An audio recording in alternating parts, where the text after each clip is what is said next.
बिस्मिल्लाहिर्रहमानिर्रहीम। आज हम लोगों ने चैप्टर नंबर 13 कार्बोक्सिलिक एसिड जो है वो स्टार्ट करना है।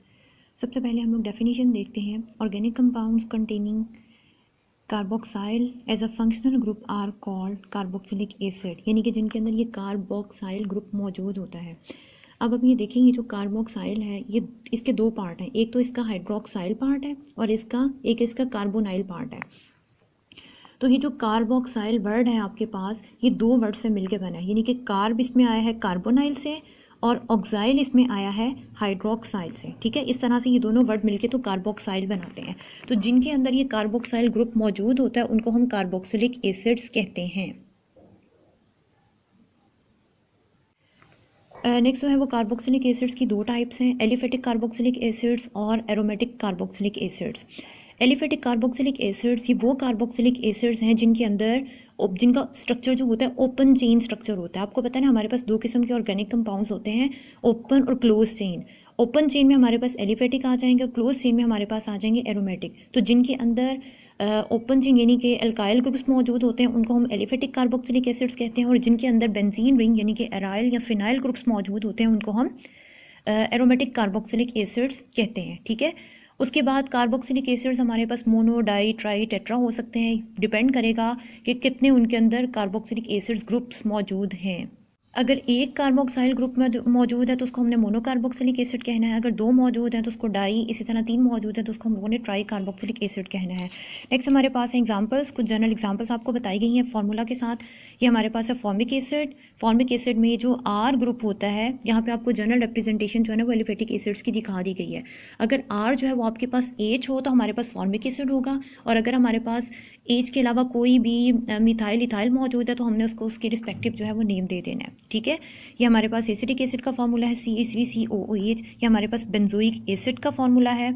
और नेक्स्ट हमारे पास है ऑक्जेलिक एसिड जो कि एक डाई कार्बोक्सिलिक एसिड है। इसी तरह मेलोनिक एसिड भी एक डाई कार्बोक्सिलिक एसिड है। नेक्स्ट एग्जांपल है थैलिक एसिड की। इसको 1,2 बेंजीन डाई कार्बोक्सिलिक एसिड भी कहते हैं, यानी कि ये हमारे पास एरोमेटिक डाई कार्बोक्सिलिक एसिड है जिसके अंदर एरोमेटिक कंपाउंड जिसके अंदर दो कार्बोक्साइल ग्रुप्स मौजूद हों। ठीक है, नेक्स्ट हमारे पास आ जाता है नॉमेनक्लेचर कार्बोक्सिलिक एसिड्स का। आपको पता है हमारे पास कोई भी ऑर्गेनिक कंपाउंड हो तो उनका जो नेम है वो टू वे में डिफाइन किया जाता है। एक उनके कॉमन नेम्स होते हैं जो यानी कि जो कॉमनली यूज़ किए जाते हैं, नॉर्मली हम लोग यूज़ करते हैं, क्योंकि IUPAC नेम को याद रखना ज़रा मुश्किल होता है। तो अगर हमें IUPAC नेम स्ट्रक्चर से नेम बनाना ज़रा मुश्किल होता है, बट कॉमन नेम्स जो है वो ईजिली स्ट्रक्चर को देख के जो है ना वो आप कर सकते हैं। लेकिन जो कॉमन नेम्स होते हैं उनका ओरिजिन वो होता है जिस सोर्स से उनको डिराइव किया जाता है। यानी कि जो कॉमन नेम्स हैं बेसिकली जो the common names of carboxylic acids are derive from the source from which they are obtained. जिस सोर्स से किसी भी ऑर्गेनिक कंपाउंड को लिया जाता है उस सोर्स के अकॉर्डिंग जो है ना, उस पर्सन के अकॉर्डिंग जो है उनका जो है ना वो नाम रख दिया जाता है। जैसे आपके पास है फॉर्मिक एसिड।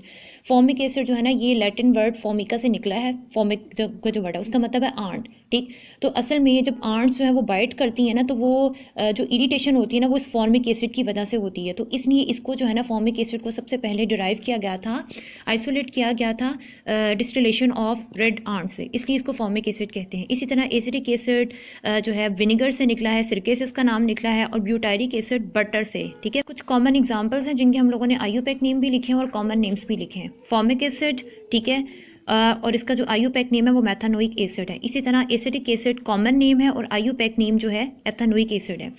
इसी तरह ये आपके पास प्रोपायोनिक एसिड है कॉमन नेम में, और प्रोपानोइक एसिड है IUPAC नेम में। नेक्स्ट हमारे पास है ब्यूटायरिक एसिड, यानी कि वो जो हमने बात की थी कि बटर से उसका नेम निकला है, और इसका जो IUPAC नेम है वो है ब्यूटानोइक एसिड। नेक्स्ट हमारे पास है आइसो ब्यूटायरिक एसिड। इसमें देखें आइसो आपको बताया था कि जब एक ब्रांच निकलती है ना, ये एक ब्रांच मिथाइल एक ब्रांच है, तो उसमें उसको हम कहते हैं आइसो का वर्ड यूज़ करते हैं। तो ये आपके पास है 4 इसमें कार्बन्स हैं, इसलिए ब्यूटा का वर्ड यूज़ किया, तो आपके पास है आइसो ब्यूटायरिक एसिड। नेक्स्ट हमारे पास है ऑक्जेलिक एसिड, जिसमें जो कि हमारे पास एक डाई कार्बोक्सिलिक एसिड की एग्जांपल है, और इसका जो कॉमन नेम है वो हमारे पास क्या आएगा, इथेन डाईओइक एसिड। ठीक है, उसके बाद हमारे पास है मेलोनिक एसिड जिसका हमने नेम पहले भी पढ़ा था, बट इसका जो कॉमन नेम है वो हमारे पास क्या है, प्रोपेन डाईओइक एसिड। ठीक है, प्रोपेन डाईओइक एसिड ये भी हमारे पास एक जो है वो डाई एसिड की एग्जाम्पल है। नेक्स्ट जो है वो हम पढ़ेंगे preparations, general methods for the preparation of carboxylic acid. सबसे पहले हमारे पास एग्जांपल है oxidation of aldehydes and ketones. और ये आपको पता है कि जब हम ऑक्सीडेशन करते हैं एल्डिहाइड या कीटोन की, तो हमें जो एंड प्रोडक्ट मिलता है ना, वो हमारे पास कार्बोक्सिलिक एसिड होता है। उसके लिए हम लोग ऑक्सीडाइजिंग एजेंट क्या यूज़ करेंगे, पोटाशियम डाइक्रोमेट सल्फ्यूरिक एसिड या पोटाशियम परमैंगनेट सल्फ्यूरिक एसिड। हम पोटाशियम डाइक्रोमेट या पोटाशियम परमैंगनेट को सेपरेटली नहीं यूज़ कर सकते। क्यों नहीं कर सकते? क्योंकि जब तक हम लोग इनके साथ सल्फ्यूरिक एसिड को नहीं यूज़ करेंगे तब तक इनमें से एटॉमिक ऑक्सीजन नहीं निकलेगी, और ये वही ऑक्सीजन होगी जिसको हम लोगों ने फर्दर जो है ऑक्सीडेशन पर्पस के लिए यूज़ करना है। यहाँ पे जो है वो आपको जनरल रिएक्शन बता दिए गए हैं। Potassium dichromate 4 moles of sulphuric acid के साथ रिएक्शन करता है, और आपको potassium sulphate, chromium sulphate, water और साथ में जो है ना वो ऑक्सीजन मिलती है। ऑक्सीजन को मैंने यहाँ पे जो है वो रेड पेन के साथ जो है वो मेंशन किया है। इसी तरह पोटाशियम परमैंगनेट के 2 मोल्स 3 मोल सल्फ्यूरिक एसिड के साथ रिएक्शन करेंगे, पोटाशियम सल्फेट बनाएंगे, मैंगनीज सल्फेट बनाएंगे, वाटर बनाएंगे, और अगेन ऑक्सीजन की प्रोडक्शन करेंगे। अब ये वाली जो ऑक्सीजन्स हैं, ये ऑक्सीजन्स अल्कोहल या एल्डिहाइड के अंदर ऐड करके उनको रिस्पेक्टिव एसिड के अंदर कन्वर्ट कर देंगे। ठीक है, तो यहाँ पे देखें, अल्कोहल आप आर यहाँ पे कुछ भी ले सकते हैं, हाइड्रोजन ले लें, कोई भी अल्काइल ले लें। ठीक है, इसकी ऑक्सीडेशन की पोटाशियम डाइक्रोमेट सल्फ्यूरिक एसिड को यूज़ किया है। पहले स्टेप पे एल्डिहाइड बनेगा, फर्दर उसकी ऑक्सीडेशन करेंगे सेम ऑक्सीडाइजिंग एजेंट के साथ, तो आपको मिलेगा कार्बोक्सिलिक एसिड। इस तरह अगर आपके पास है एल्डिहाइड्स, तो एल्डिहाइड के लिए आपने एल्डिहाइड वाले चैप्टर में पढ़ा है कि आप स्ट्रॉन्ग और माइल्ड दोनों किस्म के ऑक्सीडाइजिंग एजेंट्स यूज़ कर सकते हैं।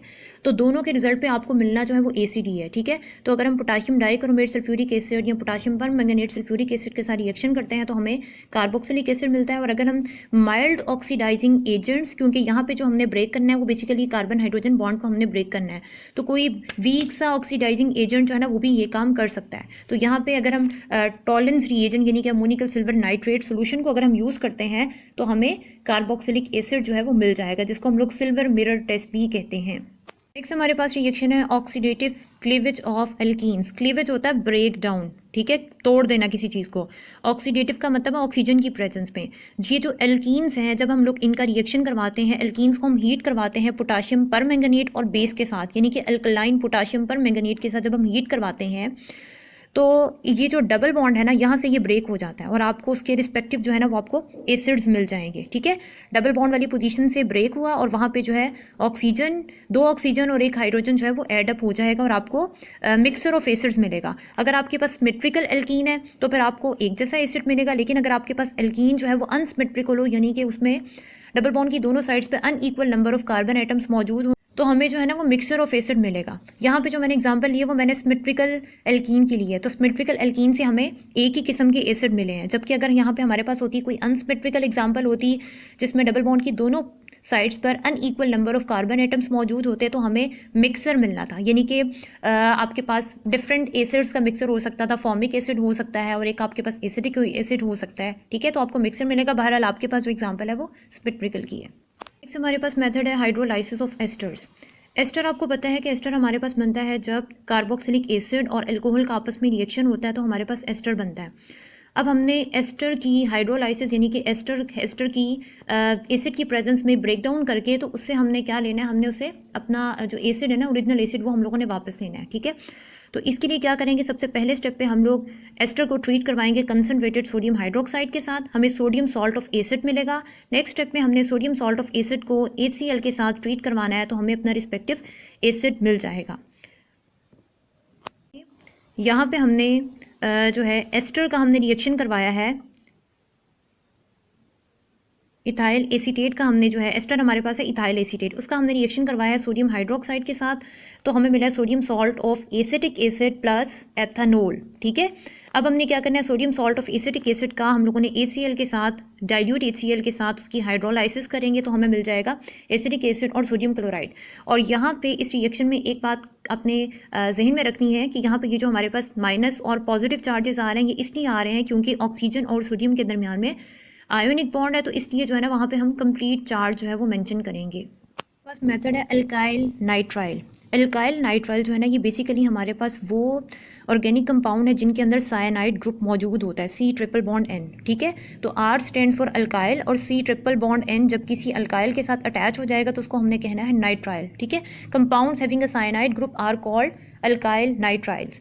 अब अल्काइल नाइट्राइल हमारे पास बनता कैसे है, उसके लिए हम क्या करते हैं कि हम अल्काइल हैलाइड का पोटाशियम साइनाइड के साथ रिएक्शन करवाते हैं, अल्कोहलिक पोटाशियम साइनाइड के साथ रिएक्शन करवाते हैं। और आपको पता है ये जो आपके पास है अल्काइल हैलाइड का रिएक्शन है पोटाशियम साइनाइड के साथ, तो ये न्यूक्लियोफिलिक सब्स्टिट्यूशन रिएक्शन है। ठीक है, न्यूक्लियोफिलिक सब्स्टिट्यूशन रिएक्शन होगा, आपको मिल जाएगा अल्काइल साइनाइड और साथ में पोटाशियम आपको मिला है अल्काइल नाइट्राइल। इसमें देखें तो इसमें जो एक कार्बन है वो ओरिजिनल अल्काइल हैलाइड की निस्बत ज़्यादा है, यानी कि इसके अंदर कम कार्बन थी और इसके अंदर एक कार्बन ज़्यादा होगी। वो कैसे होगी? क्योंकि साइनाइड के अंदर भी तो कार्बन है ना।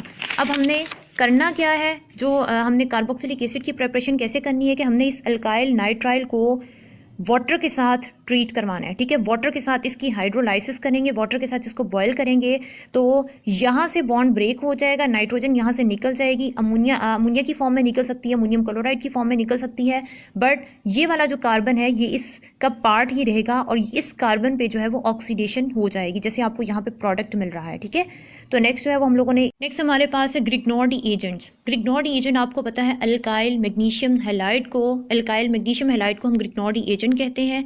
और ऑर्गेनिक केमिस्ट्री में ही हमारे पास वो कंपाउंड्स हैं जिनमें कार्बन के ऊपर नेगेटिव चार्ज आ जाता है, अदरवाइज कार्बन के ऊपर हमेशा पॉजिटिव चार्ज आता है। ठीक है, अब हमने करना क्या है कि हमने अल्काइल मैग्नीशियम हैलाइड को आप कोई सा भी ले सकते हैं, जिस किस्म का आपने एसिड बनाना हो आपने उसके अकॉर्डिंग जो है ना वो अल्काइल ले लेना, उसको आपने ट्रीट करवाना है कार्बन डाइऑक्साइड के साथ ड्राई ईथर की प्रेजेंस में, आपको जो है वो आयन मिलेगा। देन जो है वो आप इस आयन की ये जो आपके पास एडिशन प्रोडक्ट है, जब आप इसकी हाइड्रोलाइसिस करेंगे तो आपको रिस्पेक्टिव एसिड और जो है ना हाइड्रोक्सी मैग्नीशियम, हम लोग हाइड्रोलाइसिस जो है वो हम लोग एसिडिक भी कर सकते हैं, बेसिक भी कर सकते हैं। तो यहाँ पे हम लोगों ने एसिडिक हाइड्रोलाइसिस की है तो C+N ब्रेक हो गया और नाइट्रोजन जो है वो अमोनियम क्लोराइड में कन्वर्ट हो गया है, जबकि ये जो आपका C ट्रिपल है यहाँ पे आपके पास जो है ना वो ये कार्बोक्साइल ग्रुप के अंदर कन्वर्ट हो गया है। नेक्स्ट हमारे पास है ग्रिग्नॉर्डी एजेंट्स। ग्रिग्नॉर्डी एजेंट आपको पता है अल्काइल मैग्नीशियम हैलाइड को हम ग्रिग्नॉर्डी एजेंट कहते हैं। और ऑर्गेनिक केमिस्ट्री में ही हमारे पास वो कंपाउंड्स हैं जिनमें कार्बन के ऊपर नेगेटिव चार्ज आ जाता है, अदरवाइज कार्बन के ऊपर हमेशा पॉजिटिव चार्ज आता है। ठीक है, अब हमने करना क्या है कि हमने अल्काइल मैग्नीशियम हैलाइड को आप कोई सा भी ले सकते हैं, जिस किस्म का आपने एसिड बनाना हो आपने उसके अकॉर्डिंग जो है ना वो अल्काइल ले लेना, उसको आपने ट्रीट करवाना है कार्बन डाइऑक्साइड के साथ ड्राई ईथर की प्रेजेंस में, आपको जो है वो आयन मिलेगा। देन जो है वो आप इस आयन की ये जो आपके पास एडिशन प्रोडक्ट है, जब आप इसकी हाइड्रोलाइसिस करेंगे तो आपको रिस्पेक्टिव एसिड और जो है ना हाइड्रोक्सी मैग्नीशियम